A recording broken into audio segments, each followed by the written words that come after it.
코리안저널 7월 14일 금주의 간추린 뉴스를 전해드리겠습니다. 첫 번째 소식입니다. 한미장학회 남서부지회가 지난 12일 오후 6시 이스트 웨스트 뱅크 3층 회의실에서 이사회를 가졌습니다.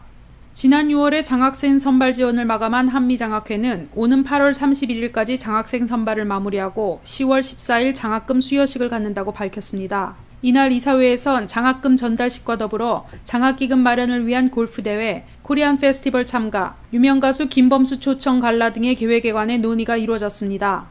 이정중 회장은 빅퀘스트 장학제도가 보다 많아질 수 있도록 한인 동포 사회의 관심과 후원이 절실하다는 입장을 전했습니다.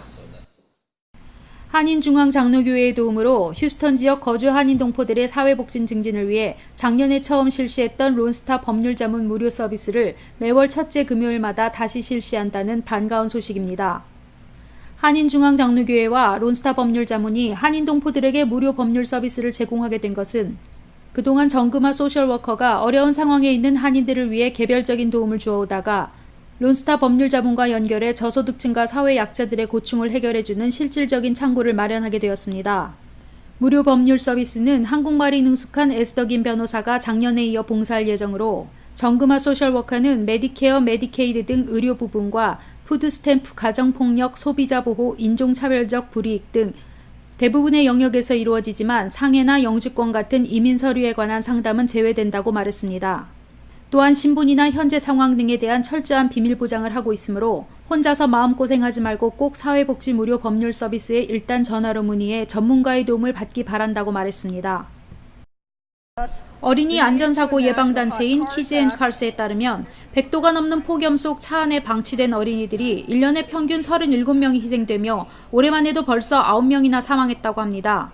믿기 어렵지만 이러한 사고의 대부분은 부모가 아이를 뒷좌석에 태운 것을 잊어서 발생한다는 사실이 더욱 충격적입니다. 더 이상 이런 비극의 발생을 차단하기 위해 지난 7일 워싱턴 DC에서는 팀 라이언, 피터 킹, 젠 사코스키 미 연방 하원 의원에 의해 Hot Cars Act of 2017을 공동 발의했습니다. 팀 라이언 연방 하원 의원은 Hot Cars 법안은 자동차가 운행을 중지할 때 뒷좌석에 승객이 남아있을 경우 자동으로 경보가 울리도록 한 시스템으로 모든 신형 차량에 대해 자동경보 시스템을 의무적으로 설치하도록 하는 법안이라고 밝혔습니다.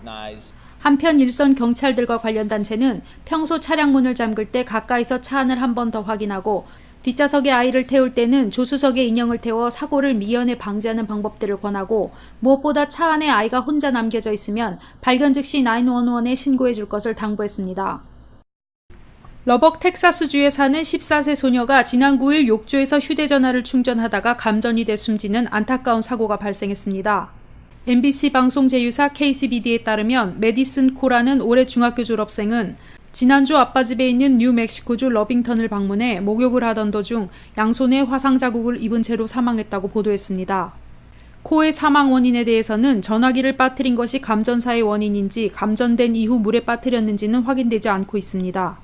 코의 할머니는 코에 손에 화상 자국이 있었다며 손녀가 전화기를 잡으려 했던 것 같다고 말하고 화장실에서 플러그를 꽂고 충전할 때 휴대전화를 사용하지 않기를 바란다고 당부했습니다. 한편 휴스턴에 있는 고등학교에 입학할 예정인 메디슨 코의 죽음에 FISD 관계자는 매우 슬픈 일이고 진심으로 애도한다며 안타까움을 감추지 못했습니다.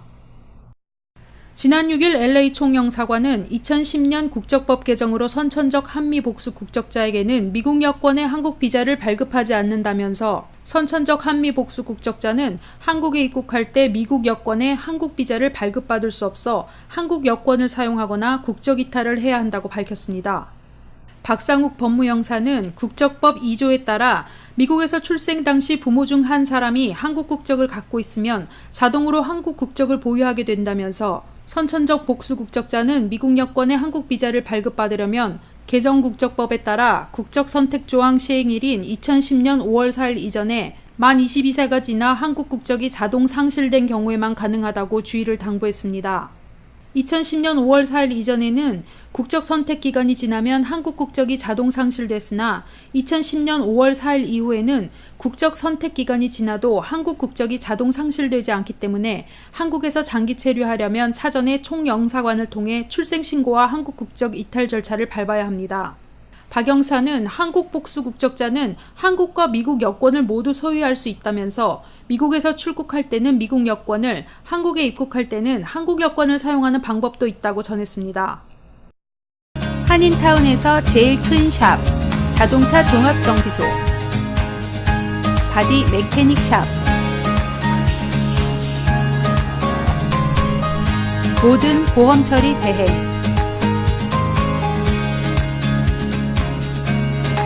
24시간 견인 서비스, 만족 100%, 믿음 100%, JK가 당신과 함께합니다. 2018년도 카렌다 주문 제작,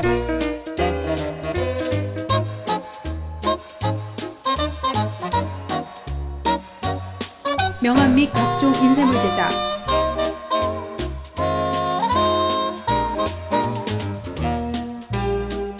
품질은 더 좋게, 가격은 더 싸게, 납품은 신속하게.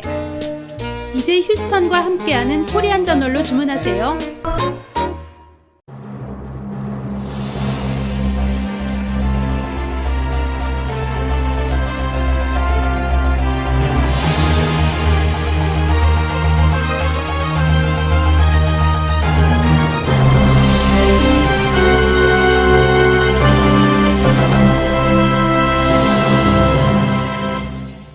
코리안저널 7월 14일 금주의 주요 뉴스를 전해드리겠습니다. 문재인 대통령이 트럼프 대통령과의 정상회담을 위해 워싱턴 DC를 방문한 것에 때를 맞춰 한인 입양인 조이 알레시 씨가 문재인 대통령 앞으로 보낸 편지가 지난주 코리안저널을 통해 공개됐습니다. 알레시 씨는 편지 서두에서 한국전쟁 후 당시 한국의 극심한 빈곤을 이해하지만 자신과 같은 국제 입양인들은 미국 시민권을 취득할 수 없어 교육 지원이나 주택모기지, 은퇴연금 등의 혜택을 받을 수 없다고 호소했습니다. 알렉시 씨는 현재 휴스턴에 거주하면서 입양인 권익 캠페인 걸프 지역 디렉터로 활동하고 있는데 그동안 텍사스주의 테드 크루즈와 존 커닌 연방 상원 의원에게도 이러한 입양인들의 권익 문제와 시민권법 통과에 힘을 써줄 것을 요청했다고 합니다. 그녀는 미국에 거주하는 한국계 입양인은 2만여 명이고 이들의 최우선 과제는 시민권의 취득이지만 앞으로 한국 정부도 입양 이후의 과정을 체계적으로 관리하고 확인할 수 있는 시스템을 구축하는 것이 무엇보다 시급하다고 지적했습니다.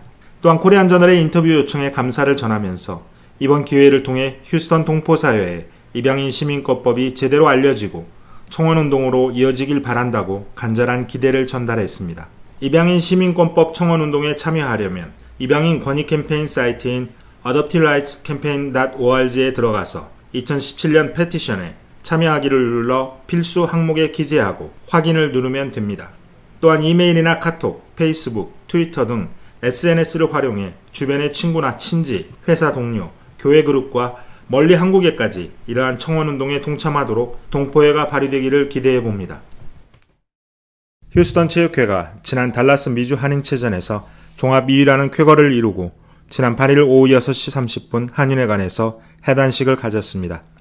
김기훈 한인회장, 하호영 노인회장 등 휴스턴 지역 단체장들과 중남부 한인회 김유진 사무총장이 참석했고 특별히 캔사스에서 안경호 미주 한인체육회장이 참석해 자리를 빛냈습니다. 이날 해단식은 제19회 달라스 미주 한인체전에서 사상 초유의 종합 2위라는 성적을 거두며 일치와 화합된 힘을 보여준 선수들과 임원들을 격려하는 자리였으며 크리스남 선수단장은 체육회기를 반납하며 제19회 체전선수단의 해단을 알렸습니다. 이로써 사상 최고의 성적을 이룩한 바 각 경기단체장 그리고 선수와 코칭 스태프들이 혼연일체가 되어 최고의 체전이 자랑스럽게 이끈 새로운 역사의 주인공이 되었습니다. 쾌거는 정말 선수들 것만이 아니고 우리 이 자리에 참석해 주시고 그동안 후원해 주시고 지원해 주신 우리 뱅커 오프 우리 이런 여러분들의 도움이 있었기 때문에 종합 2위라는 그런 성과가 있었지 않아서 생각되고요. 이렇게 귀한 자리에 여러분과 함께 할 수 너무나 감사를 드립니다. 이건 휴스턴 체육회의 승리가 아니라 휴스턴 한인 동포사의 승리라고 저는 확신합니다. 제19회 미주 한인체전 휴스턴 선수단에 물심양면으로 후원을 아끼지 않았던 호프은행 JP 박 상무는 이번에 정말 종합 2등을 한 우리 휴스턴 체육회 그리고 우리 물심양면으로 도와주신 휴스턴 어르신들, 동포 여러분들께 저희 은행을 대표해서 감사의 말씀을 드립니다. 한편 휴스턴 체육회는 달라스 미주체전의 MVP에 테니스 이관왕인 제니스 신 선수와 최연소 수영 선수로 메달을 싹쓸이한 클레어 박 선수를 선정해 격려했습니다. 또한 휴스턴 총영사관, 호프은행, 최종우 오성문화원장과 언론사들에게 감사패를 전달했고 크리스남 선수단장에게는 공로패를 수여했습니다. 워크포스 솔루션과 KCC가 공동으로 주최하는 취업박람회가 지난 11일 휴스턴 한인회관에서 열렸습니다. 올해로 8번째인 취업박람회는 텍사스 갈베스턴과 휴스턴 지역 13개 카운티의 구인사업체와 취업 희망자들을 연결시켜주고 있는데 정작 한인들의 지원자는 볼 수 없어 아쉬움이 남습니다. 이날 취업박람회에는 뱅크 오브 호프, 컴캐스트, 이스트웨스트 뱅크, TXU 에너지, 휴스턴과 사이프레스 교육구의 스쿨버스 회사, 도미노, 휴스턴 경찰국, 인트러스트 에너지, 컨듀언트 등 10개 업체가 참여해 예년보단 줄었지만 구직자들은 예년 수준을 유지했습니다. KCC와 워크포스 솔루션스가 한인회관을 이용해 취업박람회를 개최한 취지는 많은 한인들에게 취업의 기회를 제공하고자 하는 것인데 매년 한인들의 참여가 거의 없는 실정입니다. 이에 대해 베니토 구즈만 시니어 비즈니스 컨설턴트는 한인들의 참여가 왜 이렇게 저조한지 잘 모르겠다며 수년 전 지금과 같은 취업박람회를 중국 커뮤니티 센터에서 몇 년간 열었던 경험이 있는데 그것도 KCC와 마찬가지로 중국인들의 취업에 대한 관심이 적었다며 취업에 대한 국가별 성향도 작용하는 것 같다고만 전했습니다. 한인들에게 취업의 기회를 제공하고자 하는 좋은 취지를 이어나가기 위해서는 한인들의 참여를 높일 수 있는 방안과 함께 현재의 취업박람회에 대한 전반적인 점검이 필요할 것으로 보입니다. 날씨가 몹시 무덥습니다. 건강에 유념하시는 한 주가 되시기를 바랍니다. 감사합니다.